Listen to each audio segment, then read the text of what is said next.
intinya kalau pihak SMA 3 akan menunjang semuanya karena ini kaitan dengan peningkatan kompetensi guru. Bahkan saya berharap sebenarnya di SMA 3 ini bukan cuma Yudha kemarin itu, karena yang daftar kan bukan satu ya sebenarnya, tapi saya tidak tahu kenapa teman-teman guru yang lain tidak lulus, kemudian yang lain belum termotivasi. Nah mudah-mudahan kalau Yudha ini saya lihat memancing teman-temannya dengan produk video itu diposting di grup, setidaknya bisa mudah-mudahan menjadi inspirasi bagi yang lain ya, tergeraklah hatinya untuk mau move on lah dengan cara-cara mengajar yang lama, pendidikan yang lama dengan cara-cara baru yang sudah Yudha sedang jalani sekarang ini. Saya lihat tanggapan respon yang saya ikuti di grup sekolah itu, teman-teman responnya positif, videonya siswa lebih luar biasa antusias mengikuti. Artinya program ini program yang sangat positif, kemudian mampu memang menggugah. Jadi secara umum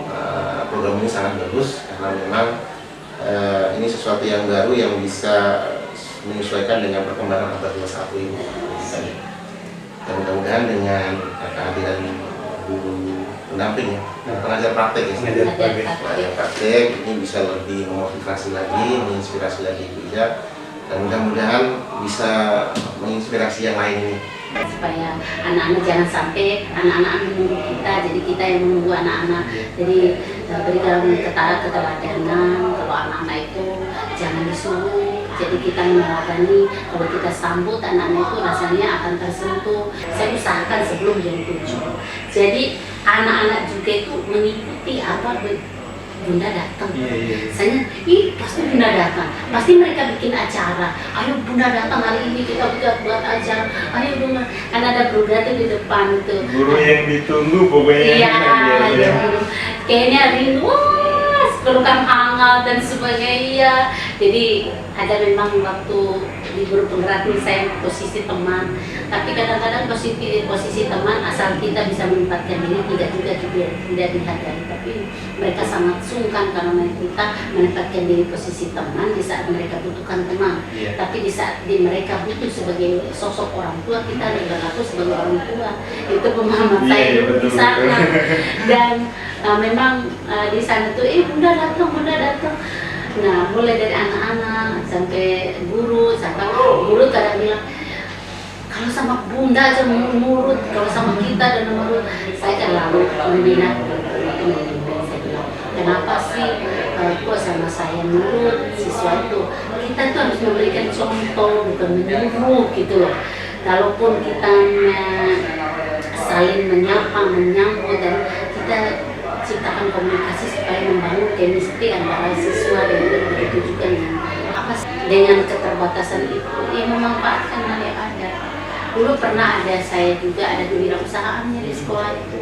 Ada saya pembibitan cabai, terus jual cabai, jual pare, terus penjaga. Ada penjaga dulu di sana. Nah, penjaga itu ngajak siswa ikut bantu, menanam ini. Jadi kita punya kebun, saya sempat pasarkan di kepala sekolah SMK. Kalau di sini pernah dilihat? Pernah saya lakukan waktu sebelum COVID. Saya bikin greenhouse di situ, di lapangan, ini kan ada lapangan voli sebelahnya. Itu kan tanah kosong, tidak terpakai, tidak terurus. Akhirnya saya bikin sama anak-anak itu greenhouse. Masih ada sih video sama foto-fotonya, hasil kampung, hasil tanamannya. Gimana tanggapan kepala sekolah? Pertama-tama itu kepala sekolah itu memberikan izin. Itu kan ini kegiatan OSIS. Saya program kewirausahaan OSIS. Terus banyak tanggapan teman-teman, jadi tantangan saya sini. Apa sih bikin kebun di tengah-tengah lapangan? Jadi pokoknya seru ya. Saya selalu banyak yang nantang, banyak yang tidak suka dan sebagainya. Saya bilang, dia aja itu sama siswa. Nggak boleh katanya ini, kita nggak boleh. Ya udah, kalau kita tunjukkan dulu. Anak-anak itu mulai dari ambil bambu di sawah sana, terus kita buat pagar yang bagus, bisa untuk foto-foto, bisa lorong. Terus saya minta fasilitasi sekolah untuk pembelian bibit sama polybag. Terus ada pembuatan pupuk organik juga waktu itu. Wih. Saya ngambil tenaga lapangannya Dinas Pertanian apa sih? PPL. Iya. Oh, berarti pernah bermitra dengan Iya. Pemprov. Bermitra. Lebih saya dari- bermitra. Luar biasa. Iya, saya tenaga PPL, jadi mereka dibimbing, dibina, diberikan pembelajaran untuk membuat pupuk organik dari tanah. Terus cara ada videonya, ada foto dokumentasi dari anak-anak OSIS. Mereka mau bekerja gitu. Apa dia siapkan lahan seperti itu. Pokoknya mau bergerak itu loh. Ada kegiatan siswa. Saat ini juga kan ada P5 ya kalau nggak salah. Saya juga punya rencana ke sekolah itu kan saya nggak tahu kalau ada P5 kemarin. Saya bilang saya waktu itu pernah membuat greenhouse. Gimana kalau apa di lorong-lorong sekolah yang di sela-sela sekolah itu kan tempat keluarnya anak-anak keluar. Ini kan nggak punya pagar nih yang keliling di belakang ini. Nah, untuk menyiasati itu, saya bilang di sela-sela bangunan ini kita buat kebun. Terus kan ada pagarnya untuk menyambung antara gedung satu dan lain. Dengan begitu anak-anak tidak bisa keluar dari sekolah bolos dan sekolah. Ini kan peluang bolos itu. Dia bilang dia boleh lah, tapi karena ini ditangani oleh P5 mungkin dari dulu dari P5 nih saya udah masukkan usulan. Saya ikut aja di P5 itu dari proses Iya, yang bagus. nanti lorong banyak hal yang saya pikirkan di situ. Anak-anak tidak bolos karena tertutup. Karena kalau membuat pagar kan memerlukan anggaran besar dan pokoknya. Jadi ini saya bilang beli aja bambu tinggi atau jangan bambu atau seng atau apa yang kira-kira kuat, atau saya bilang gini, pakai aja kawat buri yang menghubungkan gedung ini ke gedung ini kan paling ada 7 meter, Iya. ada 8 meter, itu bisa kita buat ini untuk tanam cabai, tanam yang inilah. Kalau itu saya udah berpihak banget sama Iya. murid. Dan anak-anak saya di OSIS itu tidak sih semua bergerak 30 orang, tapi ada sekitar 15 orang itu masif mereka.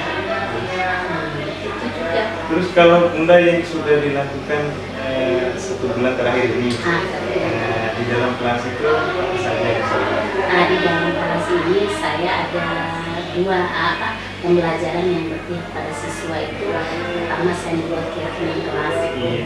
Ya. Kemudian saya mencoba untuk mewujudkan kepemimpinan pada murid. Itu yang saya rasa karena apa? Mereka sangat takut untuk bicara. Untuk proses pembelajaran berpihak kepada murid kan harus ada komunikasi 2 arah. Mereka ini cenderung pendiam dan takut bicara. Untuk memancing mereka untuk tidak lagi takut bicara, saya memberikan pembelajaran presentasi di depan atau setiap tugas yang dia punya itu, yuk kamu sampaikan di depan. Saya begitu PR masing-masing nih. Ya sudah selesai, coba ke depan kita sampaikan. Akhirnya mereka mempersiapkan diri di rumah tuh. Saya bilang di sini kita memberikan pembelajaran pada anak-anak supaya anak-anak itu bagaimana bukan sekedar membaca tugas ini. Saya bilang bagaimana kalian berbicara di depan umum, jangan asal ini, bagaimana kalian berpenampilan, public speaking. Saya juga ada karena ada mudah sedikit kena MC sangat ya. Terus ini benar. Kan perbedaan pelatihan yang lain dengan kejuruan antara guru penggerak ini ada perbedaannya. Iya. Sangat spesial menurut Madani KHD-nya itu. Iya, betul. Gimana KHD itu sebenarnya awalnya Mada tidak senang sama KHD ini. Bagaimana dia itu adalah orang yang lalai ketika yang Resti nangis, dia lebih mementingkan pekerjaan sebagai jurnalis kan gitu. Hanya yang Resti disimpan di luar pintu, dikunci, dan pada saat itu kan musim salju Dia dingin, menyesal. nangis sampai beku kan.